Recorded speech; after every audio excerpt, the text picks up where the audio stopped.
Welcome to The Courage Effect. I'm Suzanne Weller, and this is a show about growth and unleashing what's possible. You will hear inspiring stories about what courage looks like, how we navigate what's getting in our way, and the opportunities that surface when we choose courage over comfort. Let's get started. Hi, everyone. It's Suzanne Weller, and this is The Courage Effect. I've been sitting with this conversation for a while now, not because it was unfinished, because it keeps finding me. This was a conversation that originally aired in May of 2024, and I keep coming back to it, which is one of the reasons why I wanted to bring it back as a listener favorite, because it's not only a favorite of the audience, but it's something that definitely has sat with me and continues to. My guest is Dr. Jeremy Nobel. He's a physician, public health practitioner, poet, and founder of the Foundation for Art and Healing. He wrote a book called Project Unlonely, Healing Our Crisis of Disconnection. And if that title lands for you like the way that it has for me, you're in the right place. We talk about loneliness. And I know that word can feel heavy or like something that belongs in someone else's story, but here's what really has sat with me from this conversation. Loneliness isn't just about being alone. It's about feeling unseen, disconnected, like you're moving through the world without anyone really knowing you're there. And Dr. Nobel makes the case very compellingly that this is one of the defining challenges of our time. And I definitely agree with him. What I really love so much about this conversation is his distinction, what he draws between solitude and isolation, because all aloneness is not the same. Solitude can be restorative and even centering, even courageous. But isolation, on the other hand, quietly erodes us. And for most of us, if we're honest, we might spend more time in that second place than we'd like to admit. Dr. Nobel opened my eyes to how art and community, real embodied human connection, can actually move us out of that isolation, not as a nice idea, but as a genuine antidote for loneliness. And here's the thread that keeps pulling at me. Reaching out is a courageous act. Letting yourself be seen is a courageous act. In a world where it's never been easier to stay behind a screen and call that connection, choosing the real thing takes something, and that something is courage. I really think you're going to love this one, and maybe you're listening to it again and you'll get to love it even more. So let's get into it. Our topic today is loneliness. It is a heavy topic, and I think it's one, I know it's one that we have all experienced in different ways in our lives. We as human beings really are wired for connection, and we live in a world that is sadly almost breeding disconnection. We know that we've arrived at a crisis of loneliness. We know that this research has been well documented. We're seeing that this is particularly showing up with younger adults, ages 18 to 24, and also with older adults, ages 65 and plus. And I would love to have a conversation today with Dr. Jeremy Nobel to talk about loneliness. How can we get more comfortable in acknowledging it, in expressing it ourselves, and just bringing the conversation to light? And what are the things that we can do to hopefully relieve it and prevent it moving forward? So let me give you some background on Dr. Nobel. He is a primary care physician, public health practitioner, and award-winning poet with faculty appointments at the Harvard T.H. School of Public Health and the Harvard Medical School. He's the founder and president of the Foundation for Art and Healing, whose signature initiative, Project Unlonely, addresses the personal and public health challenges of loneliness and social isolation, which has gained national visibility, as has his book, which was published last year, Project Unlonely, Healing Our Crisis of Disconnection. Dr. Nobel, welcome to The Courage Effect. Thanks, Suzanne. It's a pleasure to be here with you. Thank you for being here. As I said before, we all experience loneliness, and it is something that there's quite a bit of stigma around. And one of the things that I really loved about your book was having a better idea of what different types of loneliness there are. So can you talk to us a little bit about what you call loneliness literacy? Yes. So thanks, and I appreciate the kind words on my book. And I wrote the book, before we jump in, really to humanize and demystify loneliness. So, exactly what we're going to do with our time together today, but also offer people some basic principles so they could learn to navigate loneliness in their own lives, as well as introduce some things that many people feel surprising that can connect us. And I'm sure we'll get to that today. I think the most important thing for people to just begin to understand about loneliness is it's not the same as being alone. There's still a lot of confusion for that, in part because during the pandemic, of course, many of us were alone and then also experienced loneliness as a result of being alone. But they're not the same thing. Being alone is just the absence of social contact. That could be, you're living alone or you're in a rural area and so on, and you just simply don't come in touch with other people. Now, sometimes that does introduce loneliness, and loneliness is defined as the gap between the social connections we'd like to have, what we aspire to, what we sometimes even dream about, and what we actually feel we experience. As such, it's completely subjective as opposed to being alone, which is objective. But you can understand people's confusion because often being alone objectively makes us feel lonely. But if we look at our own experience, I think many people relate to being lonely in a crowd. So just being around other people is no guarantee that you won't be lonely. I really appreciate you calling out that differentiation because, and this also, I think of my husband and I, we both like our alone time. He likes his alone time. He needs more of it than I do. There's no one recipe for what that is. And I still thrive in my alone time and I need it. So I appreciate you calling out that being alone doesn't necessarily mean that you are lonely.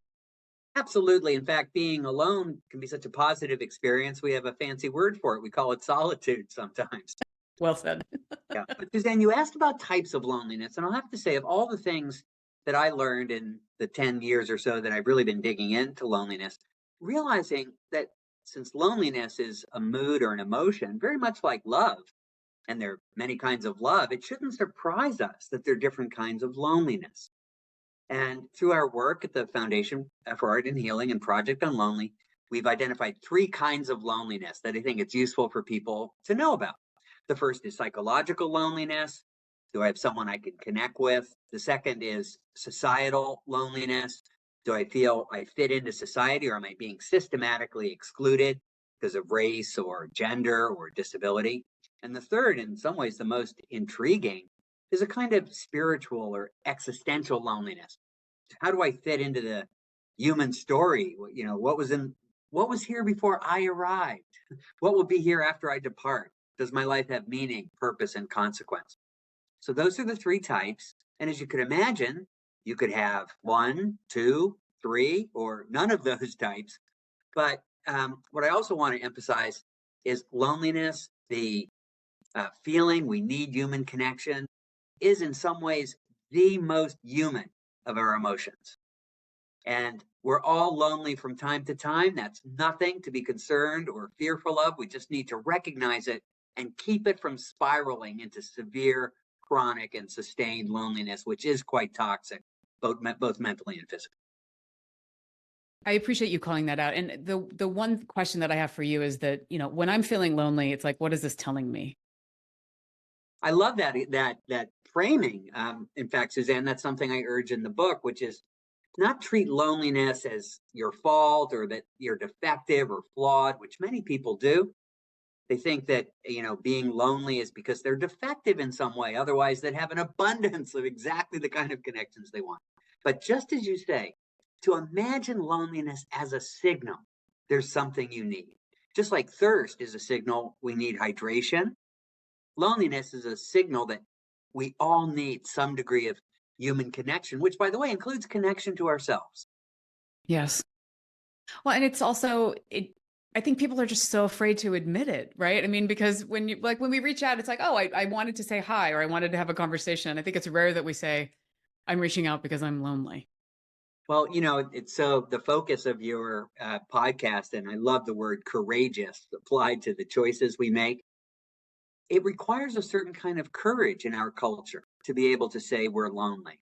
But I can just assure people, because I've talked about my own loneliness in the book, as soon as you can muster that courage and get it out there, I can share my experience, but I've also heard from many people, it's a game changer. It begins because since we're all lonely from time to time, it actually unites you with the human narrative.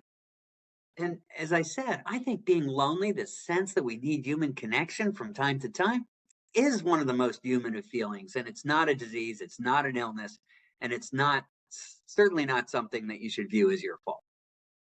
And how do we start to get to that point of like diagnosing our loneliness for I don't know if diagnosing is the word that you would use, but that's just what I'm putting out there. Yeah, no, we're starting to, and I think there's, understanding. We can understand why that is. We're kind of medicalizing loneliness a little bit. We're using words like diagnosing. I'm not picking on that word, but also epidemic and so on.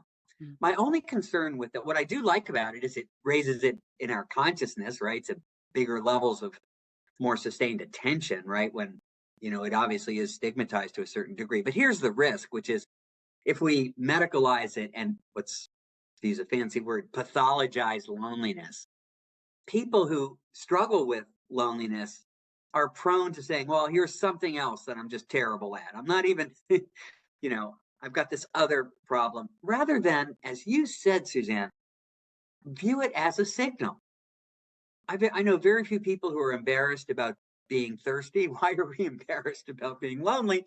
And here's the good news, it's a cultural kind of construction.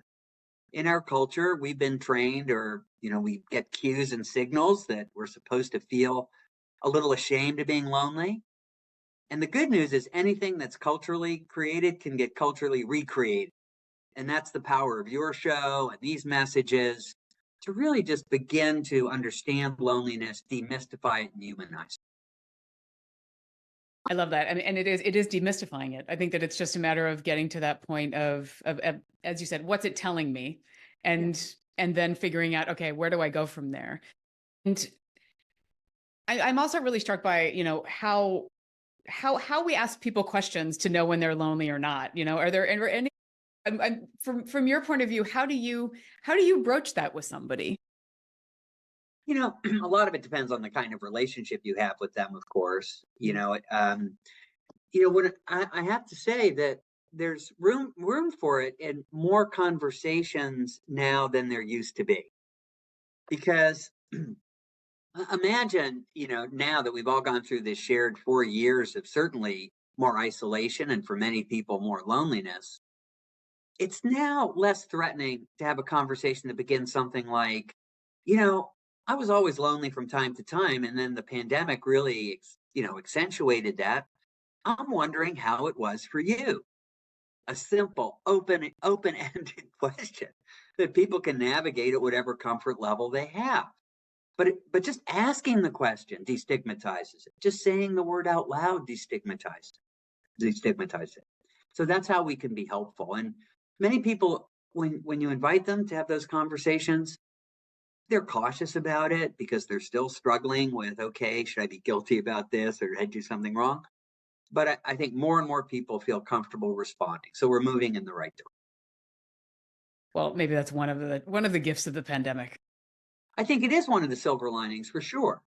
The other silver lining is, it just, for many of us, as we talked about, being on your own can be quite positive. This is solitude, as you talked about. And I can just share from my experience. I got off the rat race of being on planes 3 days a week and one talk or project after another. And, settling down in place, because I had the same, kind of isolation requirements that everyone else did. Kind of gave me more time to think through what was important to me, how I wanted to prioritize my time, that I wanted to value friendships more. And I started investing in those, even people I hadn't seen for a while. And yes, Zoom's not perfect, but it's a lot of fun reconnecting with college classmates, med school classmates, just saying, wow, these are strange times. How have you been?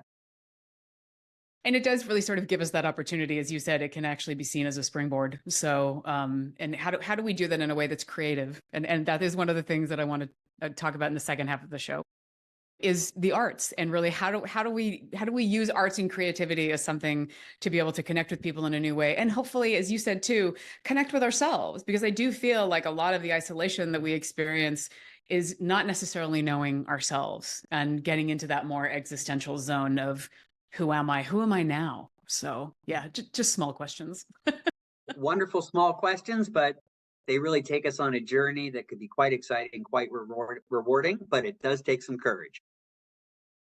We've been talking about loneliness, and I'm curious when we talk about this as far as when we recognize that we're sitting in it, and when is it healthy loneliness or something that we're experiencing on a more regular basis versus when it becomes worrisome or problematic. Can you talk to us a little bit about what are those warning signs that we should be paying attention to?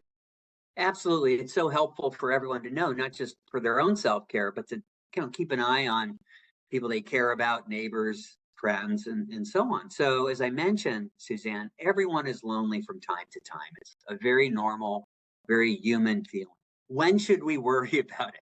Right? We know that unchecked, when it really becomes chronic and severe, loneliness can be a major mental health, physical health risk. But day to day, occasional twinges of loneliness are not a problem. Here's what to pay attention. If you start finding that you're becoming much more anxious, that you're kind of on edge, that you might have sleep disturbances, that that's a very general kind of set of signals. It could be other things besides loneliness, but don't overlook loneliness as a cause. And ask yourself, of the three types of loneliness, right? Where I'm feeling, there's no one I can turn to share my story with and feel connected, or that, I'm just feeling more and more systematically excluded, since I told my family and friends, since I came out, for instance, right? Or, um, since I had an injury that makes me disabled and, systematically excluded. Or you're worrying about the world and the future in some very troublesome ways.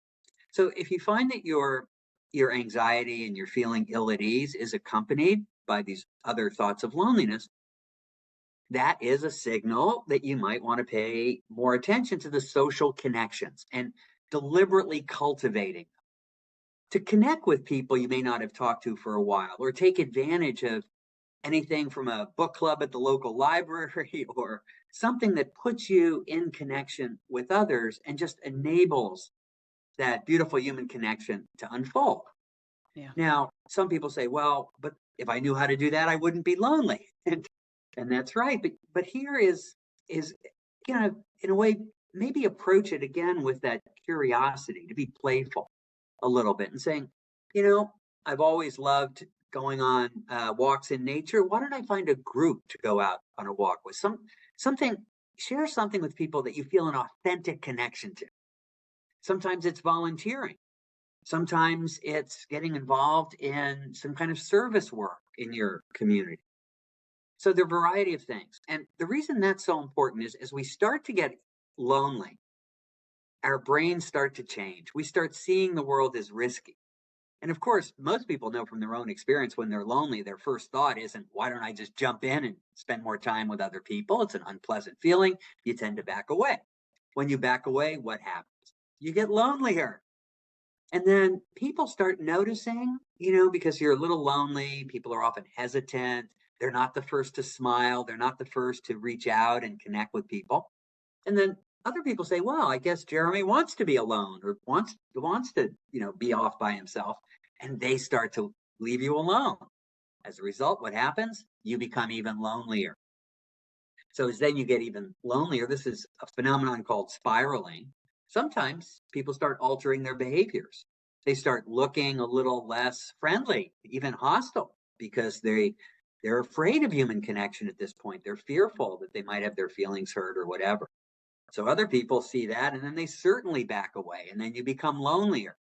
So rinse and repeat. This is the loneliness spiral. And that's exactly what we should all be aware of, not just in ourselves, but people we care about. And how does that work with societal loneliness? Because if you're somebody that really can potentially feel lonely when you're in the midst of a crowd, is there a risk of exacerbating it as you start to insert? I mean, I'm just wondering if you're somebody that is feeling like the outsider and you don't really have that peer group, or you're just feeling like you're not a part of it. Is there Yeah. is there a risk of diving in? Okay. So feeling lonely in a crowd can have multiple types of loneliness associated with it. It could be, for instance, I feel lonely in a crowd because I know everyone is looking at me. Because now I'll make something up. Now I've lost my hair. And so they don't like people who don't have hair. And so they're just excluding me. They're not as friendly as they used to be when I had a full head of hair. I'm just making this up to be a little fanciful. It could be anything you're excluded about. So that is societal loneliness, where you feel systematically excluded. But another reason people could feel lonely in a crowd is they say, I'm just not a great person. I've been wasting my life. I haven't been doing things that are worthwhile. My life doesn't have meaning and purpose. Why should anyone want to be my friend? And I don't really want to, I don't think I can relate to the people in this room. That's different than being systematically excluded because of race or gender. That's a kind of existential or spiritual loneliness where people literally don't feel the confidence or the self-worth that they can actually connect with others in a meaningful way. So just being lonely in a crowd doesn't necessarily mean you're being excluded by that crowd, is my point here. But in either case, if you do start feeling increased sense of loneliness, you might start by asking yourself, can I figure out what kind of loneliness I have? Is it because I don't have a friend to confide in? Or is it because I feel systematically excluded? Or I'm very confused about meaning and purpose?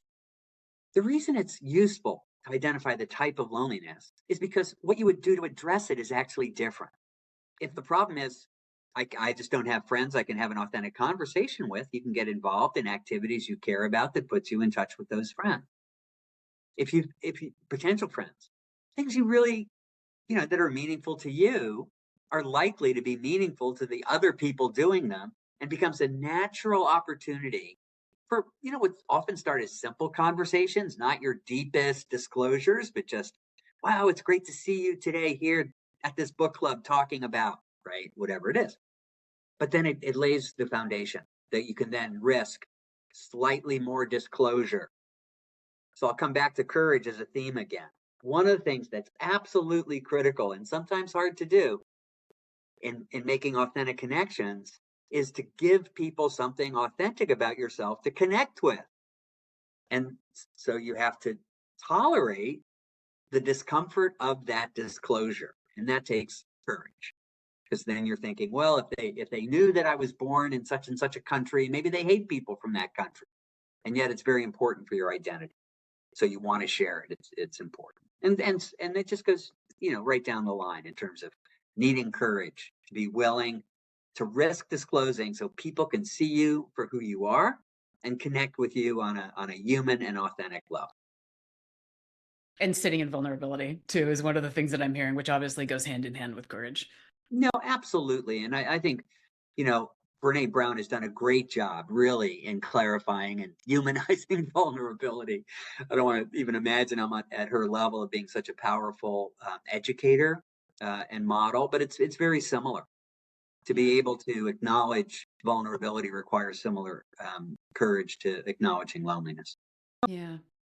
And where do the arts come in? Talk to us a little bit about that. I am so glad you asked that. I have to say that, I always loved and, enjoyed the arts, but it wasn't until we started work with arts as an intervention after 9/11. It was for trauma, not loneliness. We started with trauma, and I began to really see the power of the arts to change our brains, our minds, and our behaviors. So real quick, arts in the brain. First of all, a lot more is known now than when we started, right? The arts reduce levels of the stress hormone cortisol. They increase levels of dopamine, serotonin, oxytocin, endorphins, the so-called feel-good hormones.